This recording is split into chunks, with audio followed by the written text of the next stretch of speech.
ನಮಸ್ಕಾರ ವ್ಯೂವರ್ಸ್, ಎಲ್ಲರೂ ಚೆನ್ನಾಗಿದ್ದೀರಾ ಅಂದ್ಕೊಂಡು ಈ ವ್ಲಾಗ್ ಸ್ಟಾರ್ಟ್ ಮಾಡ್ತಾ ಇದ್ದೀನಿ ಗೈಸ್. ಈ ವ್ಲಾಗ್ನ ರೀಲ್ಸ್ ಥರ ಬಿಟ್ಟಿದ್ದೆ, ಓಡಲಿಲ್ಲ, ಅದಕ್ಕೆ ವ್ಲಾಗ್ ಮಾಡ್ತೀನಿ. ಕಿಚನಿಗೆ ಹೋದೆ ರೆಡಿಯಾಗಿ. ಅಮ್ಮ ಸಾಫ್ಟ್ ಇಡ್ಲಿ ಮತ್ತು ಉದ್ದಿನೋಡೆ ಮಾಡಿದರು.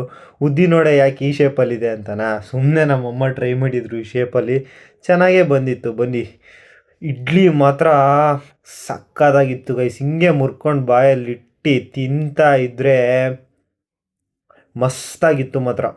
ನೆಕ್ಸ್ಟು ಆ ಉದ್ದಿನೋಡೆ ಟ್ರೈ ಮಾಡಿದೆ, ಅದು ಅಷ್ಟೇ ಸಾಫ್ಟಾಗಿ ಬಂದಿತ್ತು. ಅದು ಕ್ರಿಸ್ಪಿಯಾಗಿತ್ತು ಗೈಸ್, ಕ್ರಿಸ್ಪಿ ಅಂದರೆ ಕ್ರಿಸ್ಪಿ. ಯಾರಾದರೂ ನಿಮ್ಮ ಮನೇಲಿ ಈ ಥರ ಮಾಡಿದರೆ ಕಮೆಂಟ್ ಮಾಡಿ ಗೈಸ್, ಕಮೆಂಟ್ ಮಾಡೋದು ಮರಿಬೇಡಿ. ನೆಕ್ಸ್ಟು ಫ್ರೆಂಡ್ಸಿಗೆ ಕಾಯ್ತಾ ಇದ್ದೆ ಬರ್ತಾರೆ ಅಂತ. ಕಾಲೇಜಿಗೆ ಹೋಗ್ಬೇಕಿತ್ತು, ಬರಲೇ ಇಲ್ಲ ಅವರು. ಎಷ್ಟೊತ್ತಾದ್ಮೇಲೆ ಬಂದರು ಗೈಸ್ ಅವರಿಬ್ಬರು ಪಿಕ್ ಮಾಡೋಕ್ಕೆ. ನೆಕ್ಸ್ಟ್ ಹೊರಟಿದ್ದೆ ಕಾಲೇಜ್ ಕಡೆಗೆ ಗೈಸ್. ಕಾಲೇಜಿಗೆ ಯಾಕಪ್ಪ ಅಂದರೆ ಅಲ್ಲಿ ಚಲನ್ ಇಸ್ಕೋಬೇಕಿತ್ತು ನಾವು ಫೀಸ್ ಪೇ ಮಾಡೋಕ್ಕೆ. ಅಲ್ಲಿಂದ ನೆಕ್ಸ್ಟು ಚಲನ್ ಇಸ್ಕೊಂಡು ಹೊರಟಿದ್ದೆ ಬ್ಯಾಂಕ್ ಕಡೆಗೆ. ಬ್ಯಾಂಕಿಗೆ ಯಾಕಪ್ಪ ಅಂದರೆ ಇದು ಹೊಸ ರೂಲ್ಸ್ ಅಂತೆ, ಬ್ಯಾಂಕಿಗೆ ಹೋಗ್ಬಿಟ್ಟು ಪೇ ಮಾಡಬೇಕಂತೆ ನಮ್ಮ ಫೀಸು ರೆಸಿಪ್ಟು. ಅಲ್ಲಿ ಇಸ್ಕೊಬಂದು ಅವ್ರು ಕೊಡೋ ರೆಸಿಪ್ಟ್ ಇಸ್ಕೊಬಂದು ಇಲ್ಲಿ ಇವ್ರಿಗೆ ಕೊಡಬೇಕು. ಸೊ ಅವ್ರು ಕೊಡ್ತಾರೆ. ಆಮೇಲೆ ಬಂದಿದ್ದೆ ಏತರ್ ಶೋರೂಮ್ಗೆ. ಏತರ್ ಶೋರೂಮ್ಗೆ ಯಾಕಪ್ಪ ಅಂದರೆ ಏತರ್ ತೊಗೋಬೇಕು ಅಂತಿದ್ದ, ಅದಕ್ಕೆ ಕೊಟೇಶನ್ಸ್ ನೋಡ್ಕೊಂಬರಕ್ಕೆ ಹೋಗ್ತಿದ್ವಿ. ಅಲ್ಲಿ ಯಾರೋ ಹೊಸ ಏತರ್ ತಗೊಂಡಿದ್ರು. ನಾನು ಅಂದ್ಕೊಂಡೆ ನಮ್ಮ ಲೈಫಲ್ಲಿ ಯಾವಾಗಾರು ದಿವಾಲಿ ಬಂದೇ ಬರುತ್ತೆ ಅಂತ.